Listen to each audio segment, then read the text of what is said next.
Jefferson Wooden, she's absolutely flying in the night sky of Tokyo. Melissa Jefferson Wooden just did something that seemed impossible. Back in 2013, Shelly Ann Fraser Pryce won 3 sprint races at One World Championships, the 100 meters, 200 meters, and relay. Gardner's off brilliantly, the rest of all, but look at Shelly Ann Fraser Pryce now coming through the field. Still Gardner in second place, and it's all over about. It's Shelly Ann Fraser Pryce. It was so hard that no woman even tried to do it again for 12 whole years. But Jefferson Wooden didn't just try, she actually did it, and she made it look amazing. At the Tokyo World Championships, the 24-year-old American didn't just win 3 gold medals, she absolutely destroyed the competition while doing something so rare that only one woman in history had ever pulled it off before.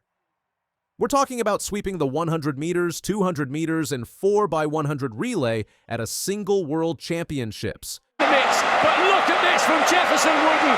She's absolutely flying in the night sky of Tokyo. Fraser Pryce did it once in 2013, then never tried again.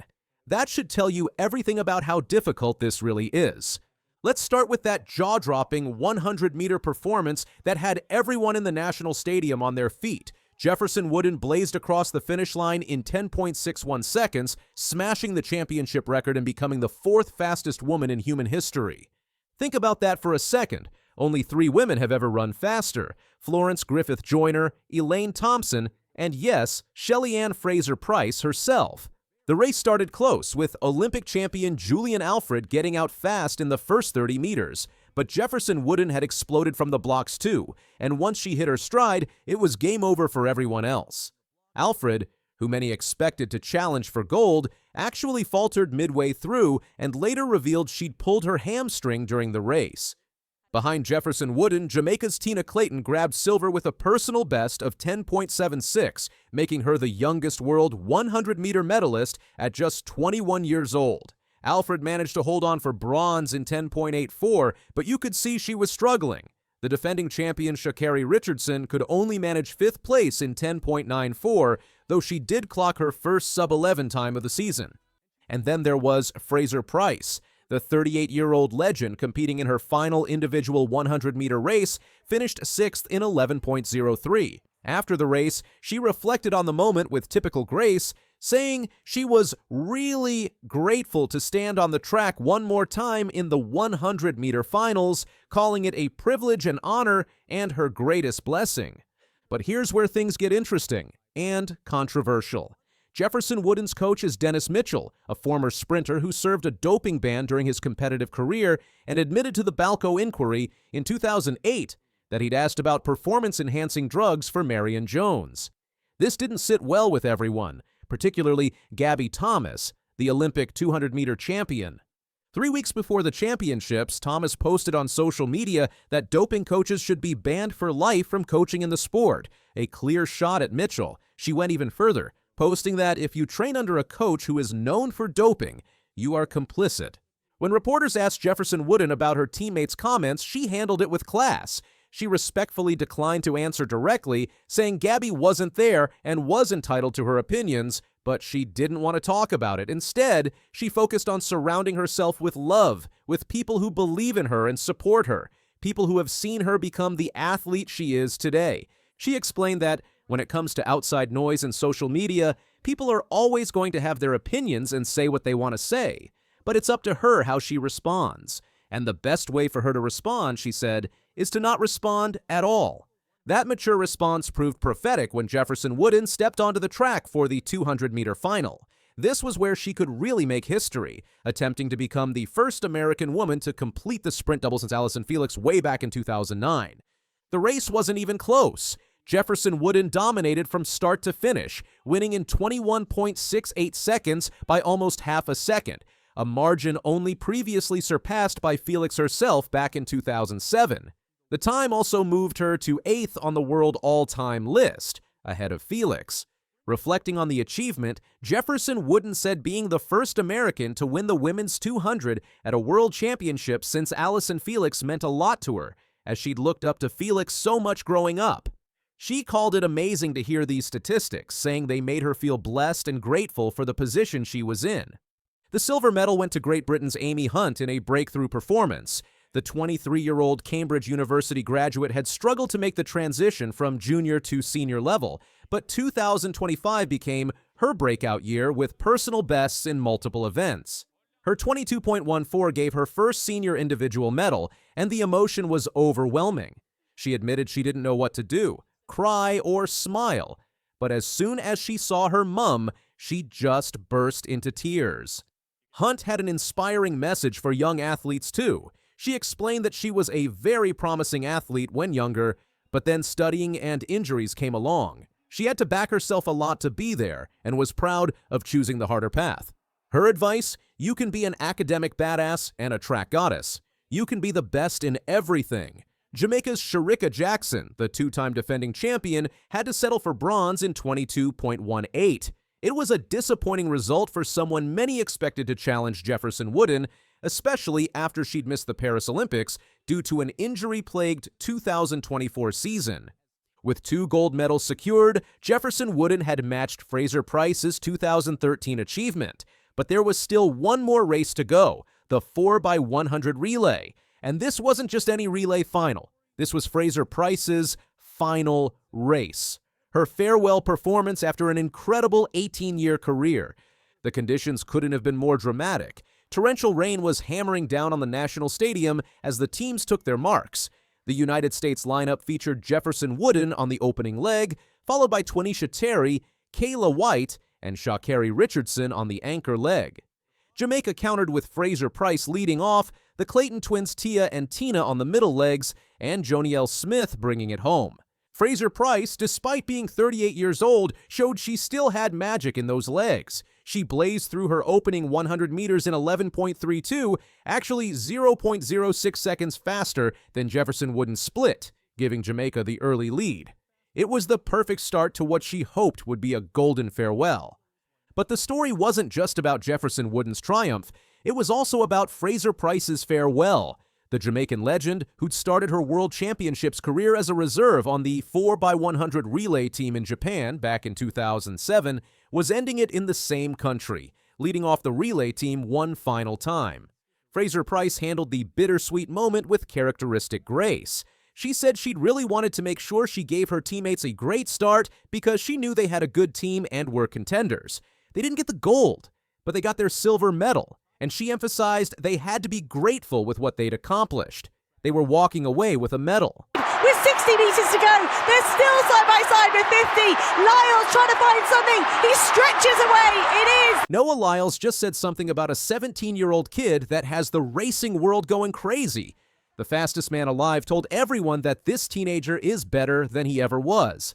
At the World Athletics Championships in Tokyo, something amazing happened after the men's 200-meter races. 30 reporters crowded around Australian teenager Gout Gout like he was a movie star. The air was thick and sweaty, and everyone wanted to talk to the kid who just ran in his first big race.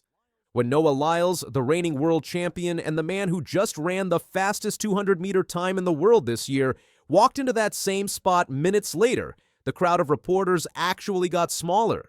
That tells you everything about the buzz surrounding this Australian teenager. Gout had just finished 4th in his semifinal with a time of 20.36 seconds. He missed making the final and didn't achieve his goal of breaking the 20-second barrier, but none of that mattered when Lyles was asked about the young sprinter who's been making headlines around the world.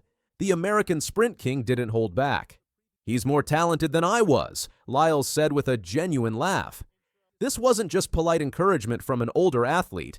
This was Noah Lyles, a man with 8 World Championship gold medals, openly admitting that a teenager from Australia has more natural ability than he did at the same age.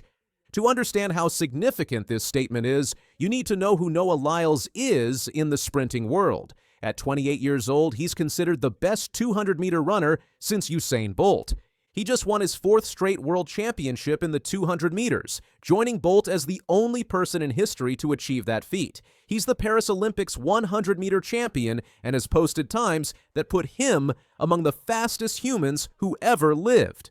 When someone of that caliber makes such a bold statement, people listen, and the internet certainly did. But Lyles didn't stop there. He spent nearly a full minute giving a thoughtful breakdown of what he sees in Gout Gout. I mean, there's been nothing but great talent coming up. He's an amazing kid.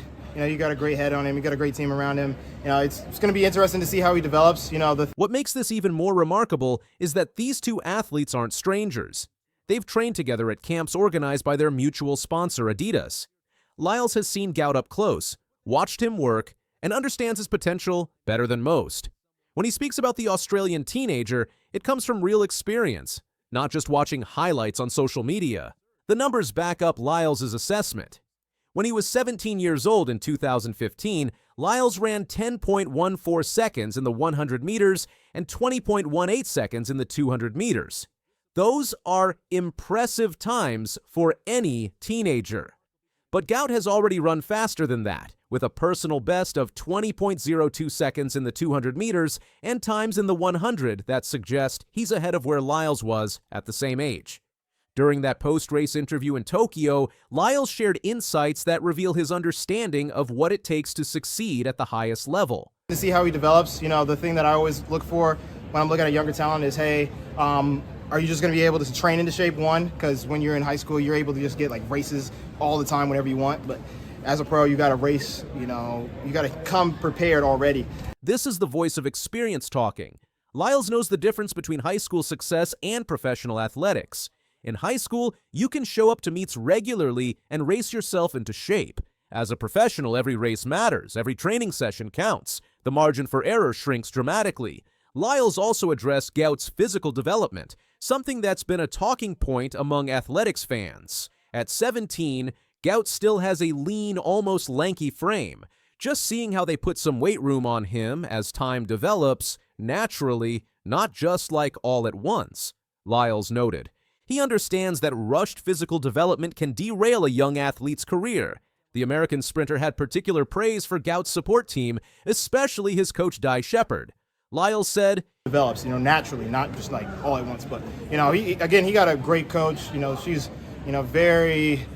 She's, she's constantly looking to be a better coach, and she's constantly looking to be the best for him. So in a sport where the wrong guidance can end careers before they truly begin, having the right people around you makes all the difference.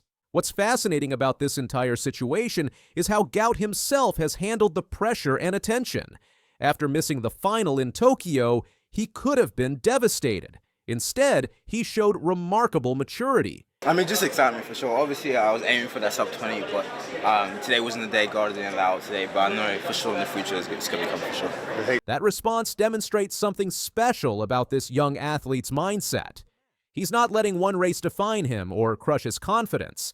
He sees the bigger picture, and that bigger picture includes something that gives him a massive advantage over his current competitors. The biggest eye-opener is knowing that I can compete at the young age I am against the against the best men in the world. So that's been definitely the biggest eye-opener for me, and just knowing that I can actually go out there, run my heart out, and still place against these grown men. So it's definitely great. Well, to know that all these people want to hear what I want to say is definitely proud and definitely great. So I'm just going to use that as fuel to my fire for sure, and just be able to come back to you guys with even more better experiences and better times for sure.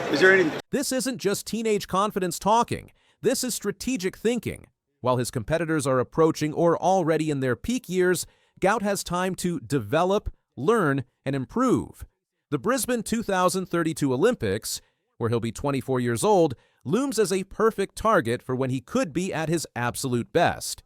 The connection between Lyles and Gout goes beyond just sharing the same sponsor. Earlier this year, they trained together at a camp in Claremont, Florida, organized by Adidas. Lyles' coach, Lance Brauman, who has worked with world champions before, came away impressed. "You have a real talent there in Gout," Brauman said, "but he's young. You need to let him mature and grow, and don't put too many expectations on him while he's still so young." Another training session is already planned for the Christmas and New Year period, showing that this mentorship relationship is ongoing. For Gout, having access to Lyles' experience and knowledge could be invaluable. Gout said this about their relationship. Everyone does their own business, but apart from Lyles, he pretty much puts me under his wing, so he's a great guy, and he's the only one I pretty much need for sure. But Lyles also provided some hard truths about what comes with being a young talent in professional athletics. That's the hardest part about being such a young talent. You have to grow up so much faster than everybody else, he explained. When people get to come to you and they're like, "Hey, We need this of you. Unfortunately, you don't get to say, I'm only a teenager. Because once you sign the contract, once you're on the track, you're no longer a teenager, you're now a businessman. This reality is already becoming clear for Gout. The media attention around him in Tokyo was intense. More than 3.2 million people watched his heat on Australian television, which was more than the audience for AFL semifinals that weekend.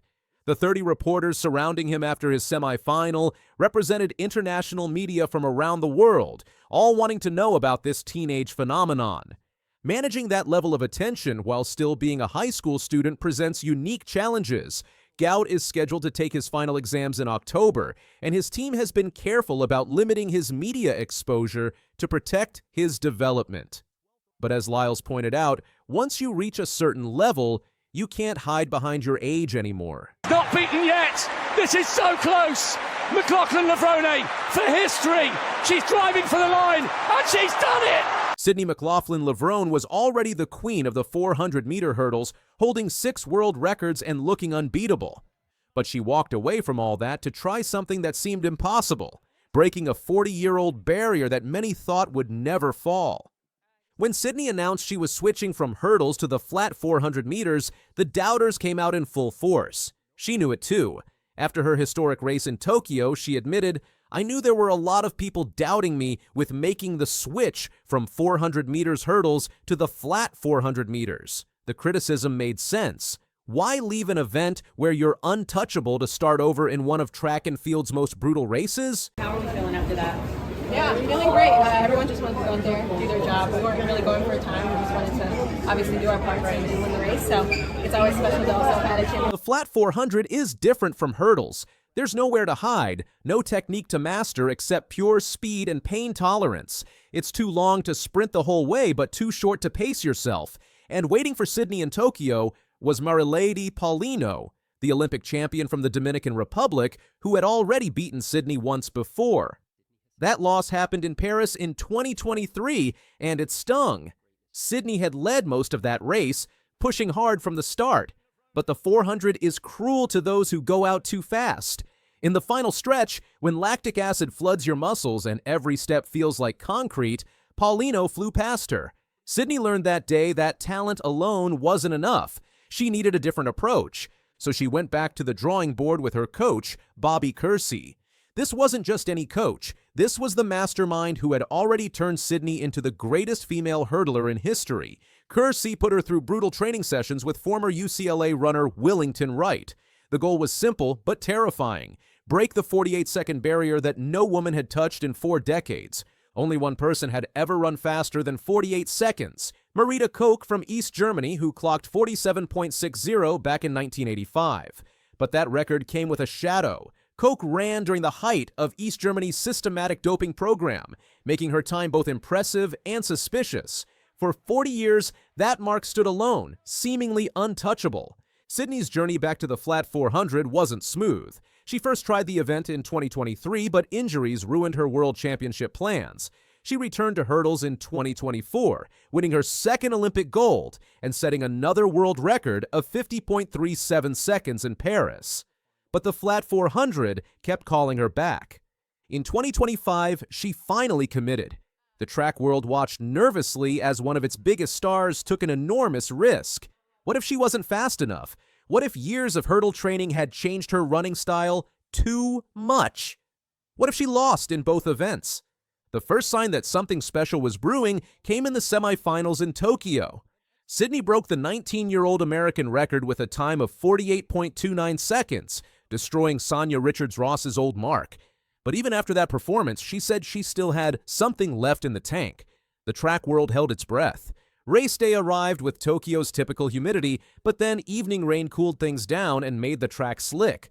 The same Japan National Stadium where Sydney had set her first hurdles world record in 2021 was about to witness something equally historic. Sydney got lane 5 while Paulino was stuck in lane 9, the outside lane where she couldn't see her competition. Paulino later explained how tough that was. Lane 9 did not help me much as I ran without any visual reference.